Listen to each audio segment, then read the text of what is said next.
আজ 25শে মার্চ মানব সভ্যতার ইতিহাসে কলঙ্কিত এক হত্যাযজ্ঞের দিন। 1971 সালের আজকের রাতে পাক হানাদার বাহিনী নিরস্ত্র ঘুমন্ত বাঙালির উপর নির্মমভাবে গুলি চালিয়ে হাজারো মানুষকে হত্যা করে। 25শে মার্চ থেকেই এদেশের মানুষ সশস্ত্র প্রতিবাদে জেগে উঠেছিল। 9 মাসের যুদ্ধের মধ্য দিয়ে স্বাধীন হয় বাংলাদেশ। আজকের দিনে গভীর শ্রদ্ধার সঙ্গে স্মরণ করছি স্বাধীনতা যুদ্ধে সকল বীর শহীদ ও মুক্তিযোদ্ধাদের।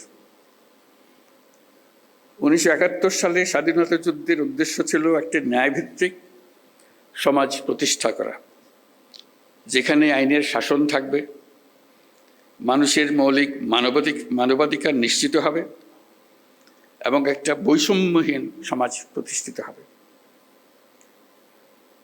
কিন্তু স্বাধীন বাংলাদেশে এখনো ন্যায়ভিত্তিক সমাজ প্রতিষ্ঠা করা যায়নি। দীর্ঘদিন ধরে এই দেশের মানুষকে তাদের ভোটাধিকার থেকে বঞ্চিত করা হয়েছে।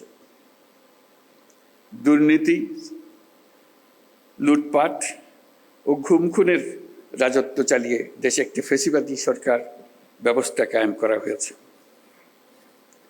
আজকের দিনে আমি শ্রদ্ধার সঙ্গে স্মরণ করছি জুলাই গণ অভ্যুত্থানের শহীদ ও আহতদের। তাদের আত্মত্যাগের কারণে আমরা একটা নতুন বাংলাদেশ গড়ার স্বপ্ন দেখার সুযোগ পেয়েছি। এই সুযোগ আমরা কোনো ক্রমেই বৃথা হতে দেব না।